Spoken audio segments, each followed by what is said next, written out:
introduce one of my favorite people, April Johnston-Ulrich, and her talk will be It's a New Life. Always inspiring.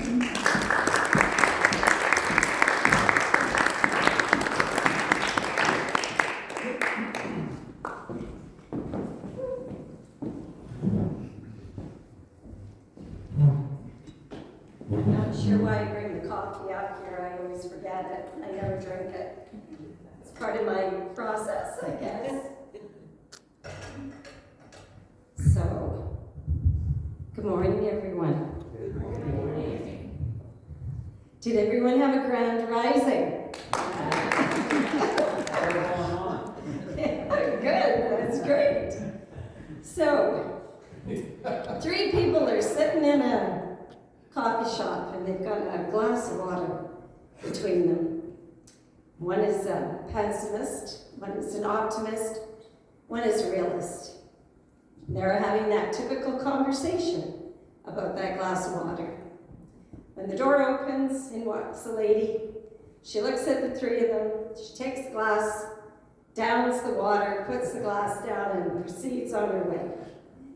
The 3 men look at each other and they go, wow, opportunist. So, what is this about? New life, grand rising, opportunity. So, I want you to think back to this morning, and I want you to try to remember that first thought you had when you opened your eyes. What was it? Woohoo! Wonderful! One woohoo! Who else? Who can be honest and say what the first thought was? It's a new day. It's a new day, that's wonderful. What time is it? What time is it? That's probably a pretty typical one. It's going to be a good day. It's going to be a good day. Wow, you guys are great. CSL. CSL, that's wonderful. Did anybody else grab their phone? No. Nobody grabbed their phone. One's in the kitchen. Wow, that's smart. Okay, I got 1 honest, 2 honest. Probably a lot of us grabbed our phone. Right? To see what's going on? Yeah. It's pretty natural. What time is it? What time is it? Yeah, everything's on your phone, isn't it? Did anybody call me in the night? My first thought was, is everybody going to show up for the service this morning? Yeah. Am I going to have a presider?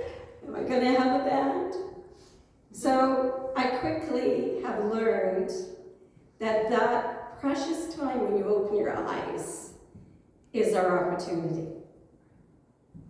It's our time to set our intention for the day. It's our time to really start the process of manifesting. And how many of us actually open our eyes and begin our day with intentionally manifesting what comes ahead? Now, probably a few more here than is typical in society, because that's what we teach and we talk about and we run classes for, and we tell you every time something comes up, please do this, please be intentional.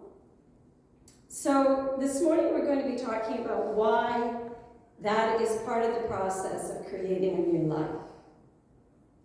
Because that first time in the morning, we all go through different frequencies in our day, depending on what our brain waves are. So when we wake up in that lovely kind of twilight where we're kind of thinking, I could probably close my eyes and grab another 10. Or we're thinking, I wonder what that dream was. I can remember a bit of feeling, some ideas, but I don't exactly remember what it is. Or we start drifting into other things. That lovely twilight is actually a brainwave called alpha waves. And alpha waves are when the subconscious is open to all those wonderful things you want to put in there. So change. Want to eat healthy today. Want to make sure I go for a walk. Those intentions, the subconscious is very open to at that time. And as we know in this teaching, we desperately want our subconscious to be on board. Because if not, it does not matter what we get to in our regular day and all those wonderful ideas that we have, the subconscious can find ways of derailing us, of putting us back into habits, putting us back into routines that we desperately want to change. And why do we want to change it? Because we have to change who we are in order to have the new life we wish. If we could do it with all the intentions and all the ideas and all the feelings we have right now, then we'd already be living that life. We'd already be manifesting those things in which we want. So we have to develop new habits, new ideas, new ways of thinking to have the new life. So in this lovely alpha phase, what you feed into your mind is so much stronger in that time. It's literally like stepping into treatment. It's the exact same thing we do. We bring our frequency to that point where we're open to the subconscious. Because are we ever trying to convince the universe, spirit, source energy of anything? No. Why? Because the universe always says yes, right? So we're not trying to convince the universe we're deserving. We really need it this time. We really want it. We're really ready for that love interest. We're really ready to have that money, take that trip, forgive that person. The universe is going, yeah, have it. It's all there. Have it. And then what are we doing? I don't know. My thighs are too thick. Nobody's going to look at me. Oh, you know what? I've got to eat healthier because I'm probably not going to be alive in 6 months if I don't. So what's the use of having prosperity? I'm just going to get it and everything's going to fall apart. That's not the way we work. That's not the way the universe works. So we have to find ways, successful ways, to get ourselves out of the way of our dreams, to start knowing that we are enough. Just as we are, we're deserving. And when we put those ideas and we see ourselves changing, we set our intention for the day and we follow it through, great things happen. Might not be tomorrow, might not be next month, but they happen. So if we're looking at the three things that I wanted to cover, was one of the things we have to do when we're setting intentions is have patience. So you might be saying, hey, April, if the universe is so eager to give me everything I want, why can't it happen like this? Why can't it just be in the blink of an eye? And it can be. But how much do you believe in that blink of an eye? That's the trick. If you absolutely believe you're walking out this door and the love of your life is waiting on the sidewalk for you, it's going to happen. Because there's nothing to stop it. There's no obstacle.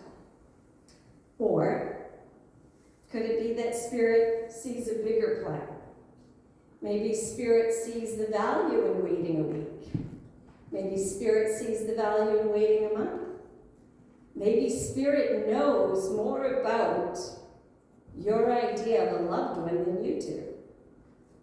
Sounds a little convoluted, maybe a little bit contradictory, but hey, what spiritual teaching is it in some ways? But what I love about this is, even though the universe is always saying yes, the universe always sees the big picture. It always knows that when you're open and the time is right, everything comes together. It's sort of like looking at this room today and looking at all the people on Zoom. Hi, everybody. It's wonderful. It's full. What is wonderful about this moment are all the Sundays. Audrey can attest to this, Steph can attest to this. that we've been up here and maybe there's 4 people, 5 people. It's a full room here today. That is wonderful. Now, did I always see that? Yeah. Did I always believe it would happen? Yeah. Did I know when? No. Would I have liked it to have been 2 years ago? Absolutely. But who was in the right place? Maybe I wasn't the right speaker at that time. I needed the time in front of supportive small group to get to this place. Maybe as a center, we had to recover from our own trauma of going through COVID and closing and that sort of implosion to experience this grand rising, this change, right? So it just takes patience, it takes understanding, it takes sticking to that intention, even though you don't see it anywhere in your life. If I know I go back to the loved one, but if you're looking for a loved one and there's no one in your life that feels like they're giving that to you, be the one that gives them. And have patience, because it will come. Everything comes. As the universe always says yes. We just have to keep the faith, which is the second point. So think about that. Keep the faith. When all is against you, or all else, what is the Desperata? When all those are losing their minds, something like that, and blaming it on you. Or when you keep saying to people, I know this is going to work, I've set my intention, I'm going to be successful, and I'm going to travel. And everybody in your vicinity that you share that with said, okay, I'll believe that when I see it. You haven't even been to Brandon in the last 2 years. You're sure you're going to travel the world. When you can keep your faith, when you can keep your knowing, when everybody else doubts you, you've got it. That's what we need to do. We need to know that we have the power. No matter what others say, we have the power to change our lives any time we choose. But we have to stay to the course. And that can be tough. So I was playing a song before the service, one of my favorite, played it through a very hard time in my life, right after we lost our house in the flood, and didn't know where I was going. I was living in a trailer with 2 kids, and it was a really dark time. It was our first home, brand new mortgage, 2 years in, and you have to pay off the mortgage when you lose your house in flood. There isn't any insurance for that. So, young married couple, and my husband had to travel for work at the time. And I can remember sitting in that trailer, and I had a little tape deck, because of course we lost everything in this. I played this song, Hold On, Change Is Coming, by the Black Gospel Choir. And I must have played it all day. I'm sure any of the other trailers thought I was insane. But it was my touchstone. I had to hold on to that, knowing that things were going to change. That change was coming, and I had to believe in it. And that actually was one of the most transformational times in my life, because I ended up in the house I've been in now for 20 odd years. I love it. I love exactly where we are. And I can't imagine being any place more perfect.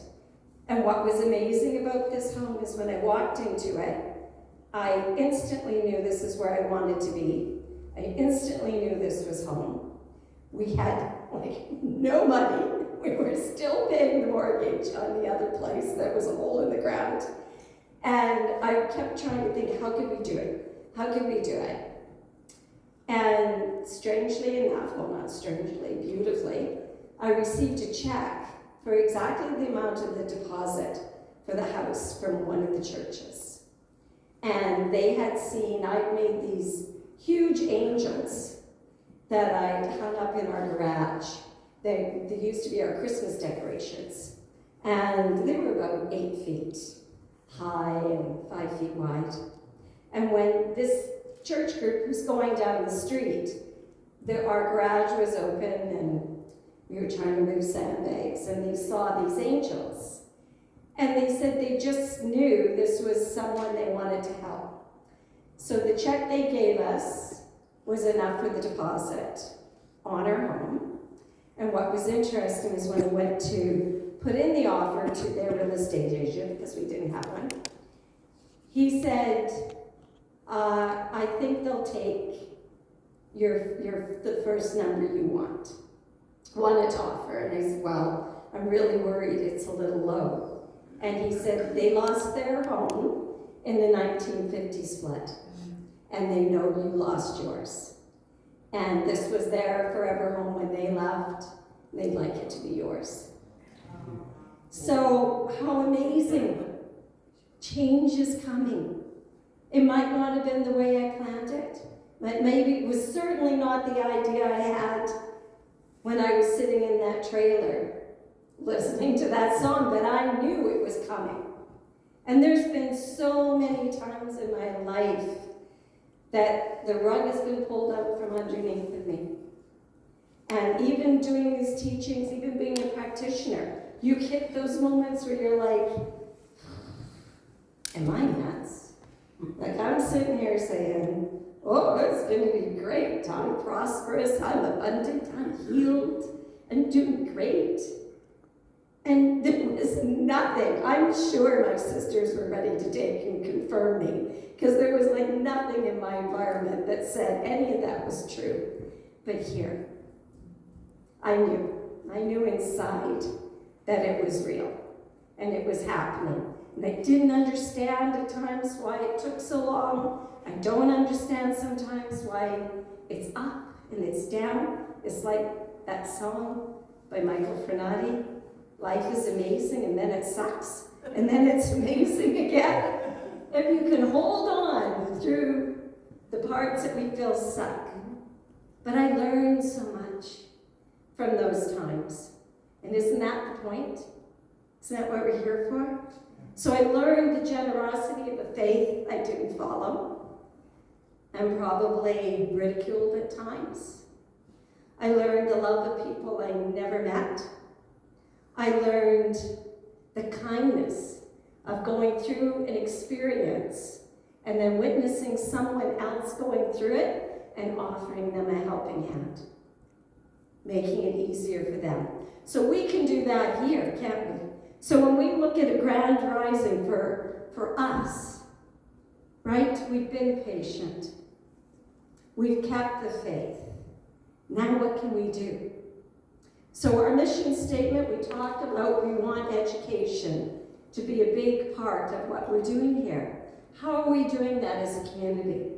We used to have a fund that people could put money into for people that wanted to take classes that couldn't afford it. Love to see that going again. Many different things we can do to support education in this teaching and get it out to the community.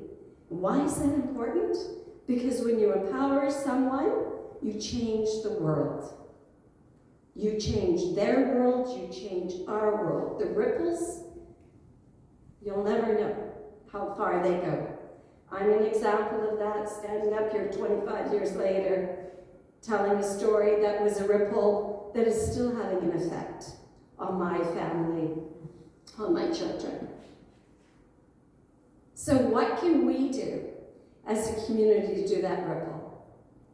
What grand rising can we have?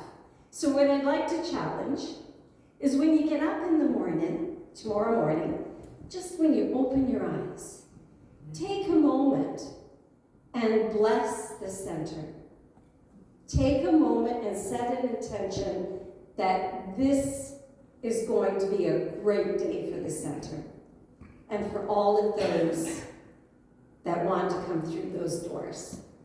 See that energy. If you wake up, let's face it, if you wake up and think, oh no, I hardly slept last night. I could use 20 minutes. Try to catch yourself.